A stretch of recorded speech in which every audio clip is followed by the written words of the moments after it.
Saudi mi var?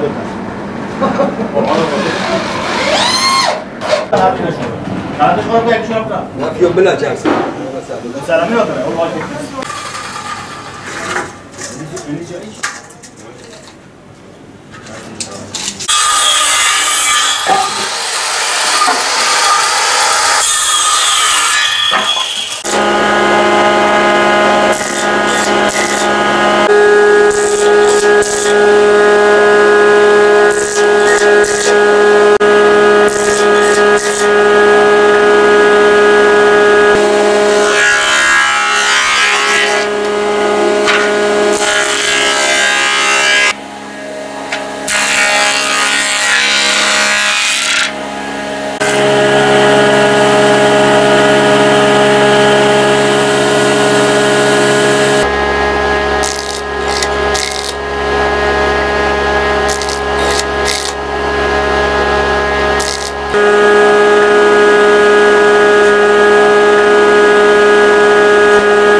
kaç kere yapılıyor?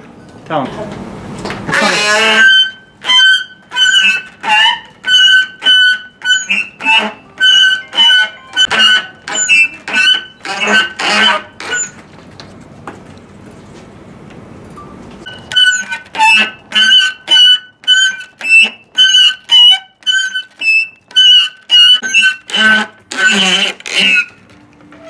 Tamam, okey.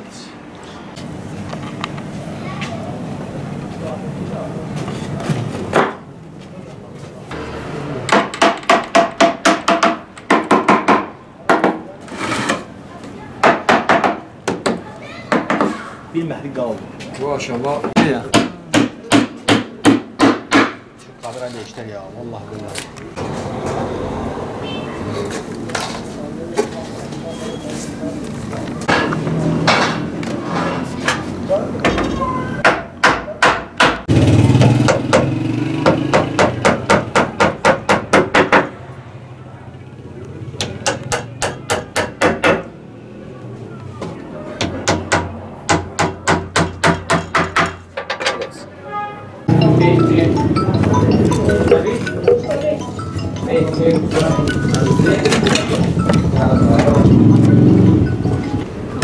Sana farklı yok. Bak burada.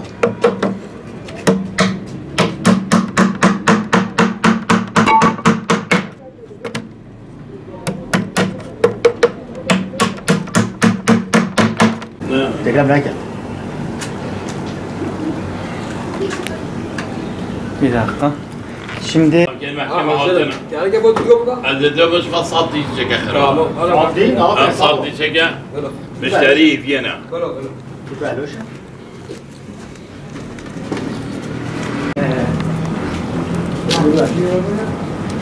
Sandalye alalım. İsmim Abdülkerim Bekem. Beşik yapıyoruz. İşimiz beşiktir. Söğüt ağaçtan yapıyoruz. Kavak ağaçtan yapıyoruz. Şırnak bölgesine gönderiyoruz. Silopi, Şırnak, İdil, bazen Almanya'ya kadar sipariş var, gönderiyoruz. İnternetten siparişimiz yapıyoruz. 40 senedir bu işe yapıyoruz. Dedemden marangoztur ta babama kadar şimdi biz yapıyoruz bu işi. Babam yapıyordu. Şimdi o biraz hastadır. Kendi yapıyorum. Bu işi biz yapıyoruz. Bir günde bitiriyoruz.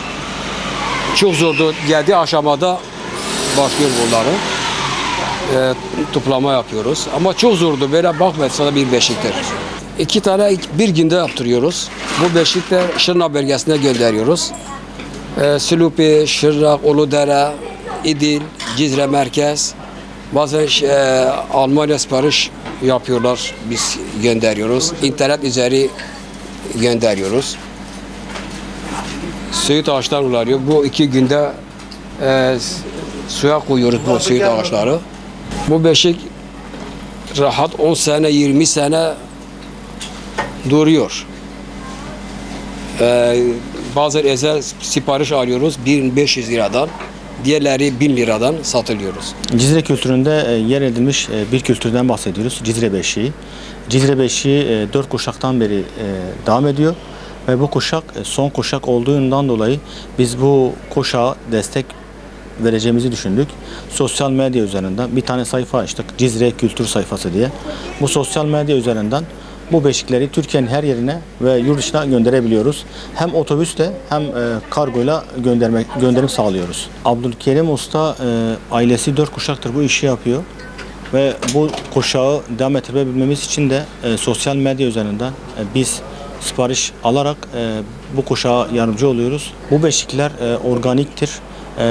Yani yaklaşık 40 sene, 50 sene kullanılabilir. Ben bile küçükken bu beşiklerde büyüdüm ve benim şu anki beşiğimi en küçük kızım da kullanmaktadır. Ben şu an 44 yaşındayım.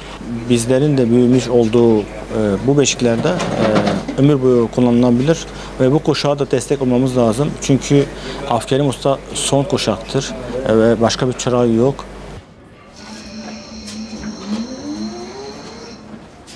Uçakla,